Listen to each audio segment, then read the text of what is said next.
But here we are. Well, I got to look at this myself.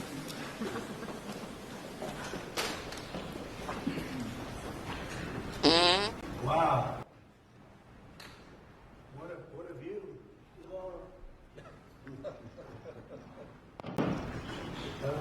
What a view. Unusual time to look, but I figure we might as well do it. If the fake news would like to go back and take a look, you can, but you'll see a very big foundation that's moving. We're ahead of schedule in the ballroom and under budget.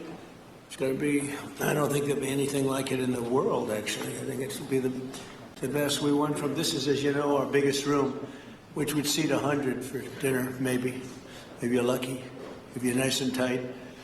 And the ballroom will seat many. And it'll also take care of the inauguration with bulletproof glass, drone-proof ceilings, and everything else, unfortunately, that today you need. So we're going to discuss how these great American companies can help rapidly rebuild Venezuela's dilapidated oil industry and bring millions of barrels of oil production to benefit the United States, the people of Venezuela, and the entire world. And yesterday, the number is 30 million barrels. I can't even, is that a correct number? 30 million barrels. You hear that, Peter? Of oil was given to us by Venezuela. That's a lot of oil. It's about $4 billion worth, and it's on its way to the United States right now. And we want to thank Venezuela for that. And we're working very well with them, obviously, or they wouldn't have been so generous. But they respect us again. They didn't respect us at all before. So that's money that goes to the United States. Some will go to Venezuela. And some will go to the oil companies, but not that, because that's already been extracted. So you're not getting any of that. But when you start extracting, you'll get. But it's tremendous reserves. Among the biggest in the world. Some people say it is the biggest in the world. And we're going to be working with Venezuela. We're going to be making the decision as to which oil companies are going to go in, that we're going to allow to go in. Going to cut a deal with the companies. We'll probably do that today or very shortly thereafter with Chris and Doug. And we're dealing with the country, so we're empowered to make that deal. And you have total safety, total security. One of the reasons you couldn't go in is you had no guarantees, you had no security, but now you have total security. It's a whole different Venezuela, and Venezuela is going to be very successful. And the people of the United States are going to be big beneficiaries because we're going to be extracting, numbers of, in terms of oil, like few people have ever seen, actually. So you're dealing with us directly. You're not dealing with Venezuela at all. We don't want you to deal with Venezuela. Let me thank Vice President J.D. Vance, who's doing a fantastic job. Secretary of State Marco Rubio, likewise a fantastic job. I have good people. I like them better than my first group.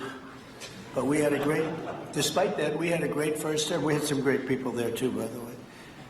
But we had a great first term. We had the greatest economy in the history of our country in the first term, but this is blowing it away. And you haven't seen anything yet. Everyone's been shocked by the numbers, 5.4% GDP. And that's despite the fact that we were badly hurt by the Democrat shutdown, of which they'd like to see if they could shut it down again. Secretary of the Interior, Doug Burgum, was fantastic. Secretary of Energy, Chris Wright, recommended by Doug as being the greatest oil man anywhere in the world, because I wanted Doug for that job. Energy, and Doug said, no, sir, there's a man named Chris Wright. I said, who the hell is Chris Wright? He said he's the most talented oil man anywhere in the world. I doubt you can get him, because typically oil men make a lot of money, and women. They make a lot of money, but Chris came.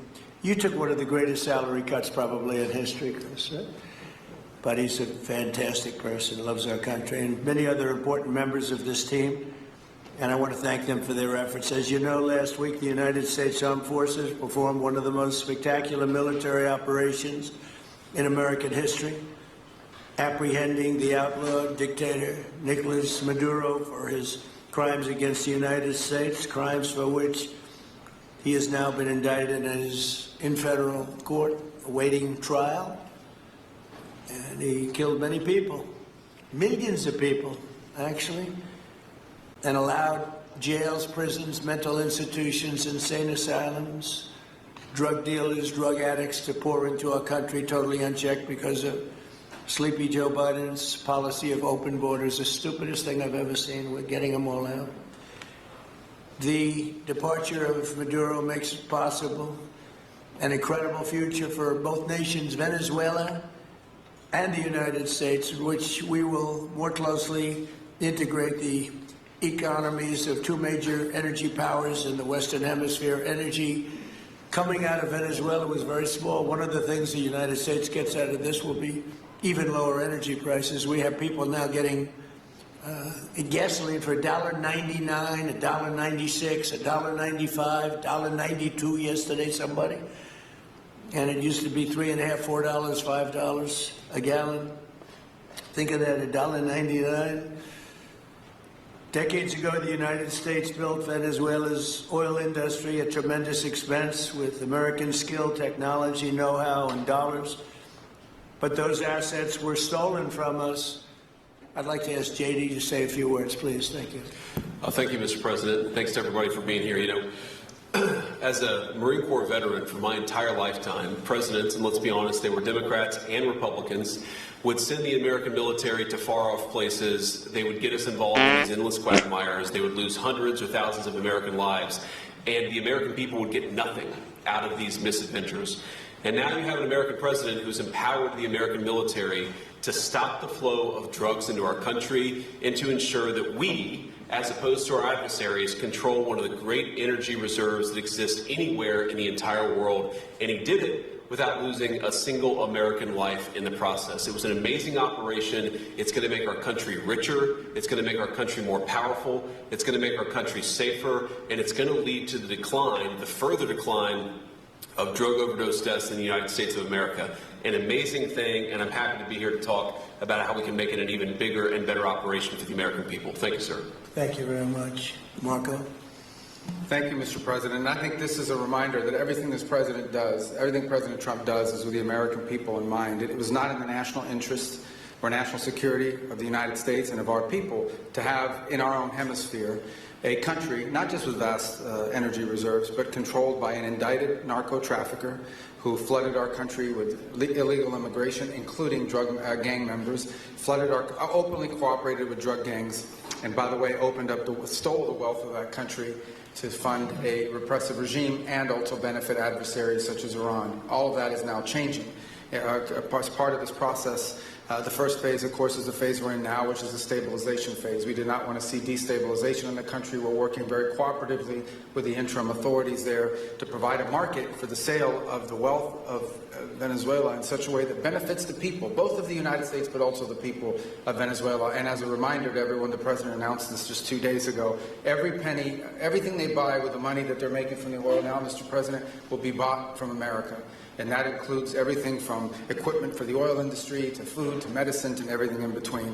The second will be a phase of recovery, and then some of these phases will interlap, and that is to have a normal economy again where the money goes to the benefit of people, not the benefit of our adversaries or the benefit of elements in that country and around the world that are against our interests, at the same time as a process of reconciliation has to happen internally among the different sectors of society and politics and the like. And finally, the third phase, which is the most important of the three, is when the country fully transitions into a normal country that we have strong economic and diplomatic and relations with, that is friendly towards the United States, that's not a foothold for our adversaries, that serves our interests, but also the interests of the people. It'll be a country that is wealthy, a country that is prosperous for the people, not for a handful of criminals, but also a country that is supportive of our interests in the region and throughout the world. And we thank you, Mr. President, and the team you've assembled that have brought us to this point. A lot of work remains, important work, but this is historic. Okay. Thank you very much. Doug? Thank you for your leadership, not just as president, but as commander-in-chief. The boldness, the execution, the breathtakingly precise work that you've delivered both in Iran back in June and here has changed the field for the whole world. And you always ran about the idea of peace and prosperity. And in Venezuela, as you know, this was a playground for every bad actor in the world. We had Russians, Iran, terror groups, all of them profiting from this criminal organization that was pretending to run the country. That makes America safer. You've secured the border, we're stopping the flow of drugs, and now with the normalization of relationships on an economic basis, it's going to mean tremendously for the prosperity of the American people. So I just want to say again, congratulations to you and to the entire leadership team. It's been an amazing, historic week on the scale of things that we haven't seen perhaps for 125 years in terms of the U.S. Exerting its influence over Latin America in a way that's going to make a change for generations. And on behalf of all the oil executives that are here today, Chris and I want to say thank you to all of you. It's your technology, your innovation that has put America in the place where today we are the most energy dominant country in the world, and that position is what's allowed us to take the action that we're taking with statecraft, with military action. None of that would happen if we were dependent on everybody else for energy. So you're a big part of the reason that we're able to move the way we are today, and we're grateful that you're here to be part of the solution going forward. Thank you. I mean, you're doing a fantastic job, and we appreciate it. Everybody appreciates it. They know who's doing well. Chris Wright? Thank you, Mr. President. Yeah, what we've seen in the last week is leadership matters and credibility matters. Venezuelan oil has been sanctioned for many years, and the oil just flew, those sanctions were not enforced. That oil just floated out, trafficked by bad actors of the world. The resources weren't gone to a central place. The corruption and decline of Venezuela has been a crisis for the people of Venezuela, and as Secretary Rubio said, massive spillover effects in the United States, in crime, in drugs, in kidnappings, and in taking a huge resource base and making it not exploited, not developed. The whole world is a poorer, less opportunity-rich place because of that. When you have materials underground, they've been underground for 1 million years. That does not make them a resource. That does not make them valuable for your country, your people, or the world. They only become a resource with technology, with capital, with rule of law, and a system of governance that encourages the harvesting of those resources to make the better world. And we see here the dramatic contrast between the United States, which may have less oil underground than Venezuela. We have 20 times the production of Venezuela, 20 times the impact of human betterment, massively better quality of living here in the United States. That was at risk under the last administration. We've seen a lot of attacks on the energy that makes the world go round. President Trump's election has removed those risks, has embraced reality about how the world is energized, and we are record production of oil in the United States, record production in natural gas in the United States. We've seen a meaningful